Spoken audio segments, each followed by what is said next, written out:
You're listening to the Sales Today podcast, and I'm your host, Fred Copestake. On this podcast, we explore how sales professionals can develop a more modern approach to selling, the application of virtual and hybrid selling techniques, how to create meaningful business relationships, and much more. And welcome to this episode of the Sales Today podcast, where again, I'm going to be doing a solo version. A couple of reasons behind this. The first is that I've been asked some questions around how do we deal with some of the challenges that I was outlining in my previous solo episode. So I want to introduce a way that people can start to think about how they can update their selling, get more modern and become more collaborative. But the other reason is I'm having a bit of a play. I'm having a bit of a play with some new software, some new presentation software, so that if you're watching this on YouTube, you'll already see that the way I'm set up is looking slightly different. If you're listening, you might want to pop across to the YouTube channel, which I'll put a link in the notes for, just to see this this stuff that I'm using. It's called Prezi Video. And it looks like it's going to be pretty cool. So it's my sort of first time out on this. But yeah, have a look. Video is here to stay, and so as salespeople, we need to get up to speed on how we're going to use it. So, like I say, have a little look on YouTube, look at the effects. I'm sure I'm going to get better at it as well. But look, we have to start somewhere. I'm always pushing to try to be better. So let's get into the content of this podcast. It's based on my book, my first book, Selling Through Partnering Skills, which I wrote to deal with the challenges that professional salespeople are seeing today, that I've understood from all the travel I've done around the world, working with different organizations, different salespeople, and seeing these broad challenges of busy, oldie worldy, and muddled mindset. I'm not going to go back into all of those now. They're in a previous solo podcast. But what I do want to do is to talk through the framework that I outline in that book that salespeople can use to be able to become more collaborative. The framework is based on the application of PQ. So it's on using partnering skills, partnering intelligence. That's very much part and parcel of how this type of selling needs to be applied. But what I want to do here is just to go through the 5 stages of the value framework. Value framework, VALUE, just a way for us to think about how we can do stuff that's going to help us work in this kind of more up-to-date way that's going to become more customer focused and really make a difference in the way that we do things. So the value framework starts with V. V for validate. This is all about making sure we're working with the right kind of customer, that we're going after the right kind of potential opportunities. There's the expression, it takes 2 to tango. And this is absolutely right when we come to think about how we're going to sell and who we're going to sell to. In old-fashioned sales, we probably would call this qualification, which still makes sense. We need to see if people qualify for our time and effort. And so while we might use kind of more old-fashioned stuff still, like BANT, MENT, Scotsman, these kind of things which give us a checklist on the criteria that a project or an opportunity is both attractive and winnable. What I would also encourage people to do is to start to think about, what does that potential customer look like in the way that you're going to deal with them? So in other words, think about, how are they likely to be able to partner with you? And remember, when we're selling through partnering skills, this isn't just about a formal business alliance. It's not just a recognized partnership as such. We're thinking about all of our business interactions as though we are working with a partner. That's the mindset. That's the ethos that we're trying to use to drive the way we operate. So thinking about, are these the kind of people that we can work with, that can work with well, and we can really kind of do that dance to make sure we get the best possible thing out of the relationship? That's something that we would want to think about early stages of the sale as we start to validate the opportunity, validate the potential customer. At that stage, what we can then do is we can start to align. That is the A of value. So alignment in many ways is about doing your homework. This is thinking about, where potentially am I going to be able to add value? What sort of things could we work on? What challenges have I helped people to deal with who've been in a similar kind of industry, similar kind of situation? Now, how am I likely to be able to leverage the resources, the capability that I've got? What am I going to say? What insights am I going to introduce? What perspectives can I share to really make sure that the conversations we have make sense to the customer and help them make sense of the situation they're in? It's working out who we need to speak to. So we know the decision-making units are getting bigger and bigger. So it's thinking, who are the key players? Who might I want to approach first? Who will need to be involved? Do I get procurement involved earlier? Are there different routes in that other salespeople who might also be looking for this very attractive prospect? Can I be doing something different? All of this homework, all of this sort of thinking about how to make the best of the opportunity is really valuable, particularly when we come into the L of value, which is about leverage. It's leveraging this information. It's leveraging this thinking. It's having these intelligent conversations that's going to help the customer to think. That for me is one of the biggest shifts that we see now in professional selling, in that salespeople want to be thinking as though they are sense makers. They're helping people to get their head around potentially confusing, potentially difficult, potentially frightening situations. It's opening their eyes to new alternatives. It's potentially challenging them in their own thinking, bringing different opinions and different insights. It's intelligent conversation. And as a salesperson, we want to manage that.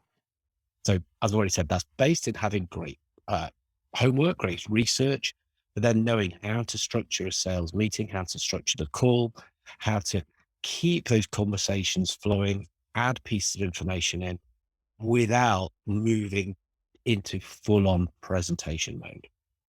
We know that salespeople are desperate to talk about what they can do, but it's resisting this urge and getting the timing right to know when to start to produce what we need to do. And this is the U part of the value framework, which is to underpin the ideas that we're going to share. Put together a proposal of how we can work together. Build a mutual action plan.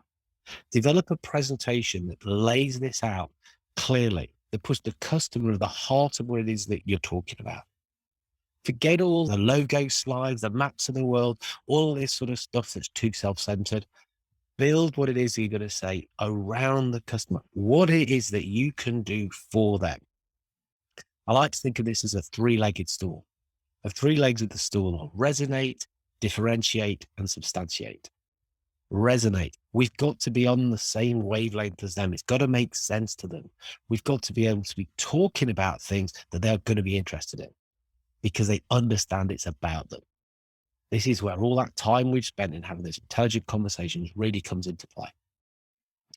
We then need to substantiate. We need to back that up. We need to give proof. We need to tell stories, give case studies, give references, anything that's showing that, yeah, there's a safe option. We're trying to eliminate risk for customers. So being able to show that proof, to substantiate, to back up what it is we're saying is a key element. And then we need to be able to differentiate. We've got to set ourselves apart from the competition. Being different is not a differentiator. It has to be different in a way that's relevant to the customer. It's got to make sense to them. So again, it's understanding them, their situation. It's taking information from those conversations that we've had and being able to present that as a way that's different but interesting to them. Now, often we are selling things that are pretty similar, if not exactly the same as competitors. So a way that I believe that salespeople can differentiate is in the way that they sell. Doing this stuff that we've been talking about really is going to set them apart. You're the person that's helping the customer to think. You're the person that's guiding them in the process. You're the one that's bringing value to the party because of what it is that you're saying or doing. It's not necessarily your solution. It's not necessarily your company, but it's the way in which you are interacting with people. That's the collaborative part of selling. That's why I get so excited about this as an approach, because it is what we can use to set ourselves apart. So resonate, substantiate, differentiate, which moves us hopefully into the phase where we're agreeing to work with people. We're now going to have to deliver on what it is we promised. And so this is where we can really start to expand, we can start to evolve the relationship. We can move it forward.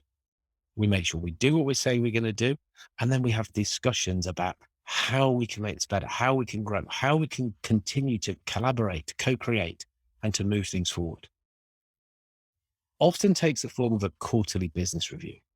And I know I've said it on a number of occasions, QBR is a waste of time. It's a waste of time if you don't do it right. And by right, what I mean is if we're only presenting what we've done, and then that's basically what we've said we're going to do, it's not bringing any value to the party. If we can sit down and we can talk about what has been valuable, what has the customer liked, what's been good for them, where are we excelling? But equally, what they not liked, what things would they change? How can we do better? We need to have those brave conversations, because when we know this stuff, we can do something about it. Again, it's positioning ourselves as being the kind of person that they want to work with, because we're willing to accept that feedback. We're trying to keep the whole thing moving forward. So I just like to play a little bit of a word game here, change QBR to QVR, quarterly value review. Let's look at the value that we're bringing to people and how we can make that even better. I learned a hell of a lot about ourselves doing that. So briefly, that is the value framework. Validate, align, leverage, underpin, and evolve. Those are some of the main elements of it. I mean, these can go deep. The more complex, the more sophisticated the sale, the more we're going to have to think about how we do all of those elements really well. But for me, that would work in any kind of sale, even a more simplistic one, because it just gives us a framework, a way to hang around our activity in doing things which make a difference in the way that we make a difference today. One of the ways which people can start to think about how they can check whether they'll be more collaborative is to use the collaborative selling scorecard. So I will put a link to that into the chat. So again, that's a free resource. It's something where you can just ask a few questions and think about how you're doing each of these phases. Think about that and use it as a means to reflect. By filling that in, what you'll do is you'll get a report back. So it is a dynamic content. So depending on how you're answering, so no point in lying on this, be honest. And then it'll give you some ideas to what you can do to up your game in each of the parts of this value framework. And finally, I've said on the YouTube channel, so there's a lot of information on there. All the podcasts are shared on there. If you want to pop across to that and subscribe to it, that'd be great. I'm always looking to grow the subscriptions, and so that you get notification of new things going on. It's more than just podcasts going on there. Other parts of social media as well. So LinkedIn, very active on there. Please connect with me on that. If you've heard this podcast, if you've heard any of the other podcasts, let me know, let me know what you like. Let me know what you don't like. But certainly, connect on LinkedIn. I'm always trying to share decent stuff on there. Other social media, with Fred Copestake, I get that handle on everything. So Facebook, Instagram, Twitter, on those as well. But I'd say the YouTube and LinkedIn are the main elements. Look, that's what I was wanting to do today. Keep it short, keep it reasonably simple, give an overview of that framework. As I say, it's the framework that is outlined in the book, Selling Through Partnering Skills. And this is stuff that I'm always happy to talk to people about. So if you want to know more, then get in touch. Hope you enjoyed that. And all the best in the way that you sell and getting yourself bang up to date and really making a difference for the customer. That's what good collaborative selling is all about. Thank you for listening to the Sales Today podcast with me, Fred Copestake. If you enjoyed this episode, please subscribe for more and leave a review.